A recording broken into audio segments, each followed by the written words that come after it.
Bonjour et bienvenue. Bonjour madame. Alors, vous êtes développeuse web et activiste engagée pour l'éducation numérique des filles et des femmes en Afrique. Oui. Déjà, première question, et on a beaucoup parlé justement de cet engagement des femmes. Les hommes, vous n'êtes pas du tout laissés pour compte. C'est juste que nous sommes dans le mois, sinon tout le monde a des opportunités. Alors, pourquoi est-il autant important que les femmes soient davantage présentes dans les métiers du numérique? Merci beaucoup pour la question.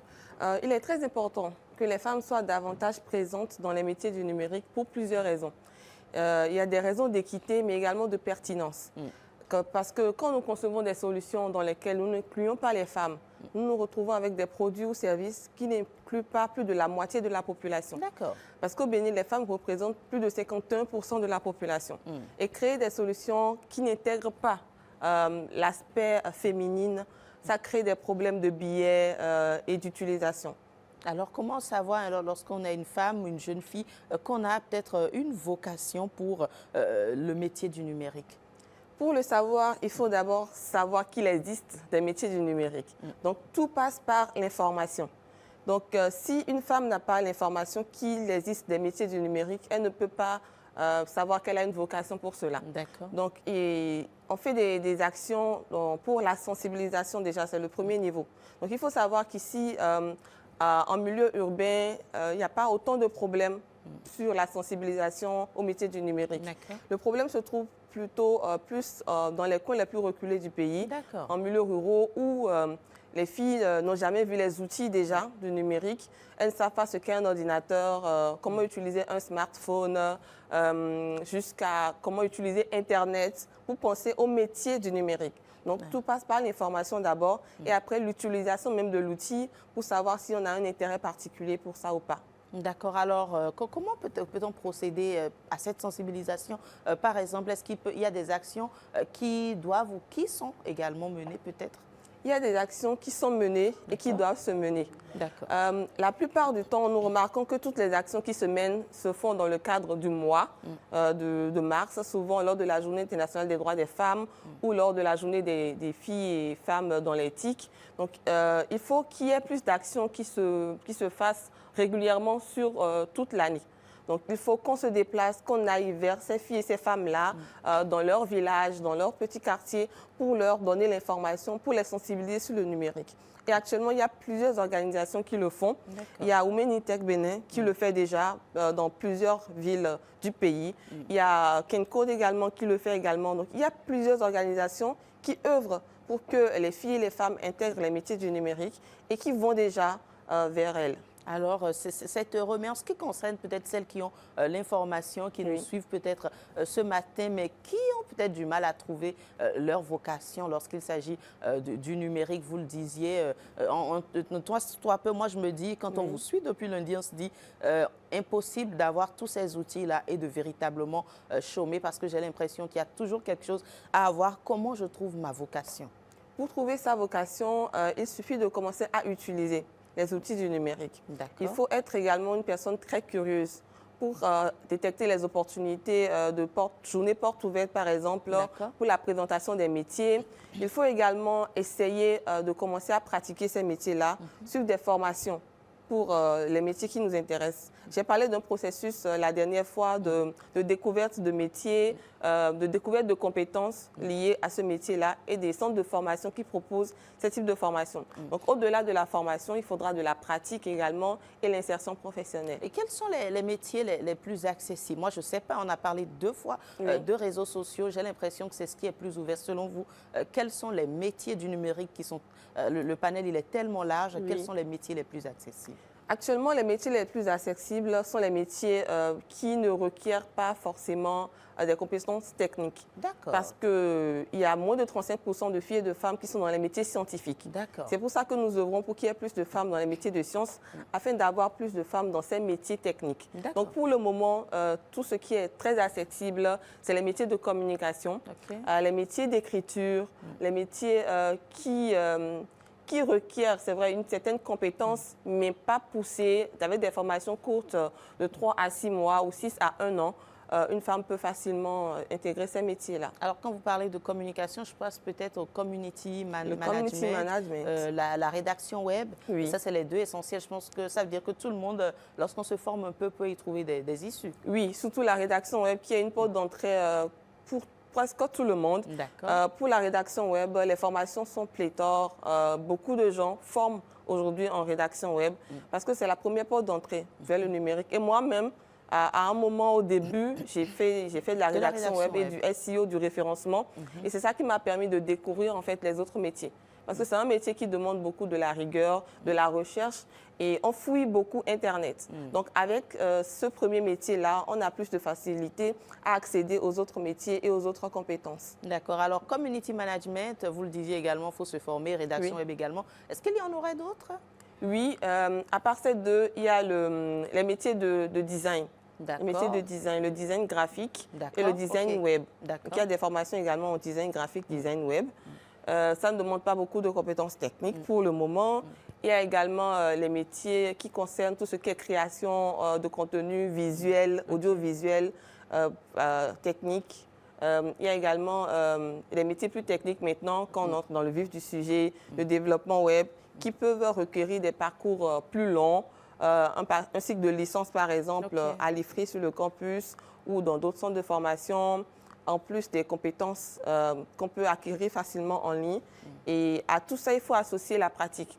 Même quand on se forme, il faut pratiquer au fur et à mesure. Est-ce que les femmes, quand vous évoquez ces métiers, c'est vrai qu'on parle beaucoup plus de femmes aujourd'hui, quand vous parlez de design, de graphisme, de création visuelle, est-ce que les femmes, les jeunes filles peuvent facilement aller vers ces secteurs-là ou est-ce que c'est un peu contraignant? Parce qu'on a l'impression que les hommes, les jeunes hommes sont beaucoup plus portés vers cela.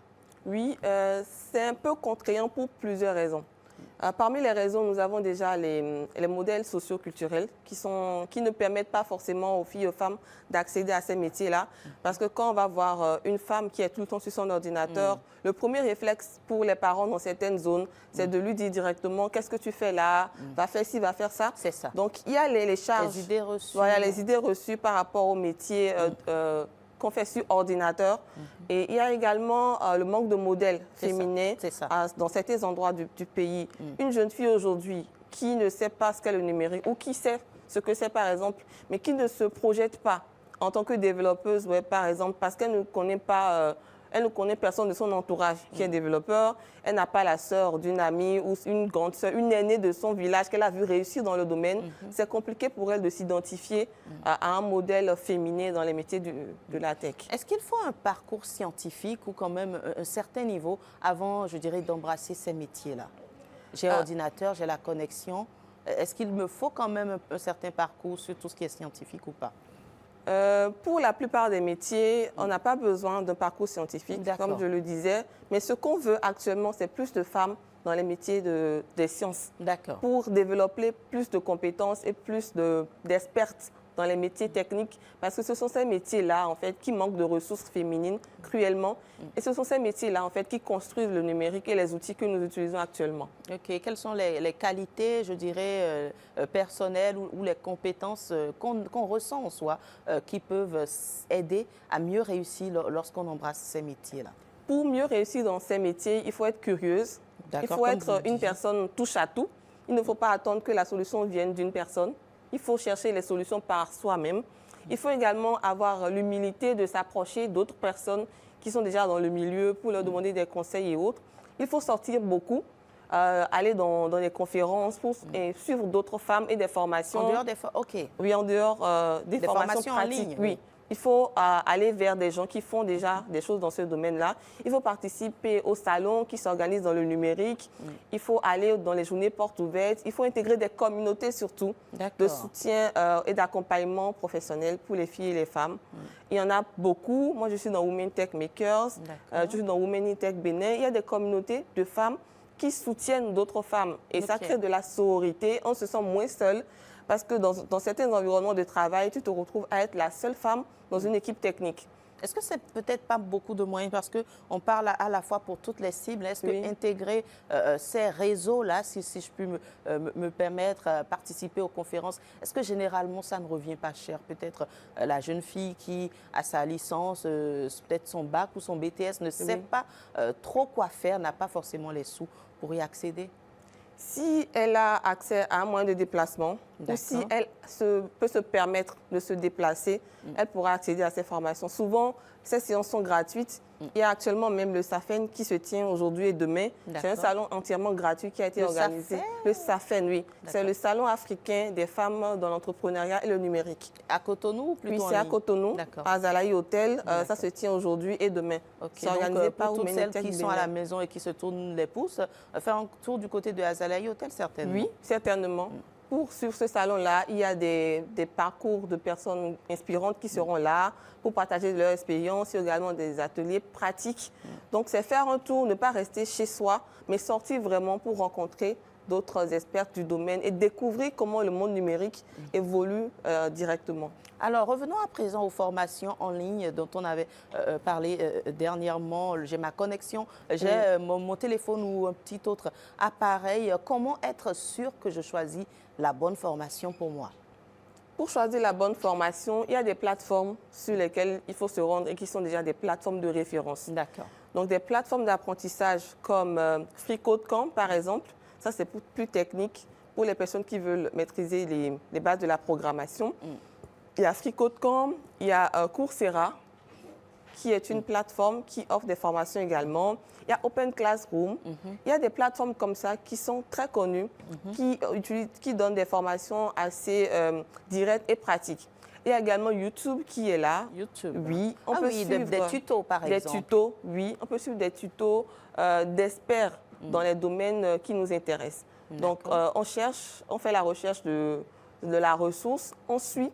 Et ce qui est très important, surtout quand on veut apprendre des métiers techniques, c'est de faire attention à la documentation. OK. Parce que tout n'est pas juste. Oui, mais il faut aller à la source. D'accord. Pour certains langages de programmation, par exemple, il y a des documents qui ont été rédigés par ceux qui ont créé les langages de programmation. Donc, souvent, ces documents sont en anglais. Et c'est également un frein pour nous en Afrique francophone. Les bonnes ressources sont en anglais. Donc, pour travailler dans la tech, il faut apprendre l'anglais. Ou faire la traduction en attendant. Oui, faire la traduction en attendant, mais après, ça risque de bloquer beaucoup d'opportunités parce qu'il y a des communautés qui ne sont qu'anglophones et qui peuvent vraiment apporter un plus. Donc, il y a la ressource, des ressources sont en anglais, donc il y a la barrière linguistique également. Qui constitue un frein pour nous en Afrique francophone. Alors, merci beaucoup. Je pense que nous avons fait le tour de la question. Les femmes, ce n'est pas qu'elles ne s'intéressent pas. Non. Il y en a qui n'ont pas forcément accès à l'information. Heureusement, il y a des actions qui sont menées dans ce sens. Et je retiens essentiellement sur ce plateau que lorsqu'on veut se lancer dans ces métiers-là, en tant que jeune fille, il ne faut pas se mettre des barrières en dehors de tout ce qui est rédaction web et community management très, très prisé. Il y a tout ce qui est graphisme et surtout sortir et se faire des connaissances intégrées, des réseaux. Un petit mot peut-être pour finir, un petit message? Un petit message à l'endroit des filles aujourd'hui qui hésitent à rejoindre les métiers du numérique. Je leur dirais de ne pas attendre que tout soit parfait, de commencer à se former, même si elles n'ont pas accès à un centre de formation, même si elles n'ont pas accès aux ressources ni aux communautés, de commencer à se former elles-mêmes avec leurs propres moyens. Merci beaucoup Laetitia Sessi Agassa.